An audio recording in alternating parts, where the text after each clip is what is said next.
এই চ্যানেলে সম্প্রচারিত সকল খবরই সচেতনতামূলক এবং শিক্ষণীয়, কোনো কিছুই প্রভাবিত নয়। গতকালের নবান্ন অভিযানের পর আজ ভারতীয় জনতা পার্টির তরফ থেকে কিন্তু বাংলা বন্ধ 12 ঘন্টার ডাকা হয়েছিল এবং সকাল থেকে সেই বন্ধের যা চিত্র তা কিন্তু আমরা আপনাদের সামনে তুলে ধরছি। বন্ধ হাঁটাতে নন্দীগ্রামে রেয়াপাড়াতে ব্যাপক লাঠিচার্জ পুলিশের, অসুস্থ হয়ে পড়লেন 5 বিজেপি কর্মী। সকাল থেকে নন্দীগ্রামে বিজেপির পক্ষ থেকে বন্ধ পালন চললেও বেলা গড়াতে উত্তপ্ত পরিস্থিতির সৃষ্টি হলো নন্দীগ্রামের রেয়াপাড়াতে ব্যাপক লাঠিচার্জ। বন্ধ সরাতে কোনোভাবেই রাজি হচ্ছিল না সহকর্মীরা। তাদের হঠাৎই এমন লাঠিচার্জ করলো পুলিশ যে শেষ পর্যন্ত বন্ধ কিন্তু ছাড়তে বাধ্য হলো।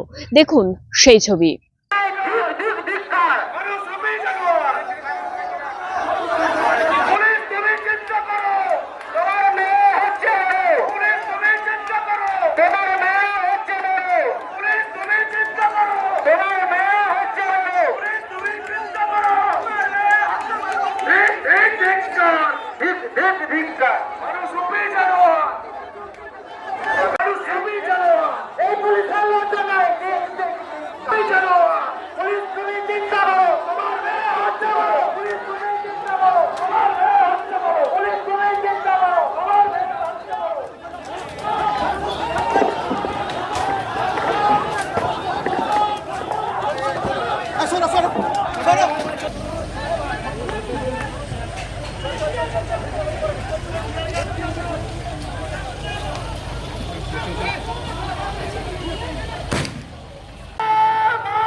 ছেড়ে দাও না।